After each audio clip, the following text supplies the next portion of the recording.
Israel और Hamas जंग के हवाले से एक और बड़ी खबर निकलकर सामने आ गई।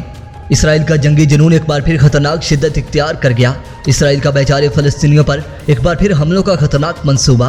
इसराइली फोर्सेज ने मगरबी किनारे पर 3 फ़लस्तीनियों को शहीद कर दिया। दोस्तों, फ़लस्तीन में इसराइली काबिज़ फौज के मज़ालिम जारी हैं। ताज़ा वाक़या में इसराइली फोर्सेज ने मगरबी किनारे में 3 फ़लस्तीनियों को शहीद कर दिया है। दूसरी तरफ फ़लस्तीनी हुकाम ने मगरबी किनारे के शुमाली शहर जिनेन में 2 सिक्योरिटी अफसरान समेत 3 फ़लस्तीनियों की इसराइली फौजियों के हाथों कत्ल की मजम्मत की है।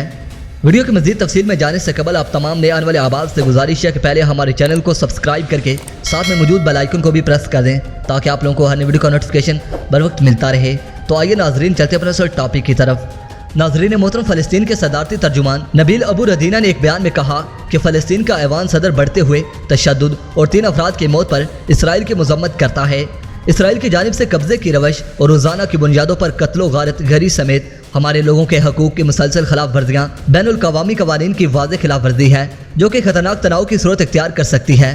दोस्तों, अबू रदीना ने आर्मी बरादरी से फ़लस्तीनी अवाम के तहफ़्फ़ुज़ को यकीनी बनाने का मुतालबा किया।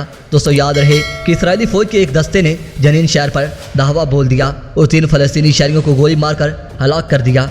मरने वालों में 2 फ़लस्तीनी सिक्योरिटी एहलकार और एक इसराइली जेल में कैद रहने वाला एक शख्स शामिल है। नाज़रीन मोहतरम, ज़रिए सना इसराइली मीडिया ने खबर दी है कि मतलूब फ़लस्तीनी शहरियों को गिरफ्तार करने के लिए जनैन शहर में दाखिल होने वाले इसराइली फ़ौज के दस्ते के साथ फायरिंग के तबादले में 2 फ़लस्तीनी सिक्योरिटी एहलकार हलाक हो गए हैं। दोस्तों, वीडियो पसंद आने की सूरत में वीडियो को लाइक कीजिए और दोस्तों से शेयर कीजिए और कमेंट सेक्शन में अपना फीडबैक ज़रूर दीजिए। अपना और अपने प्रो का ढेर सारा ख्याल रखिए।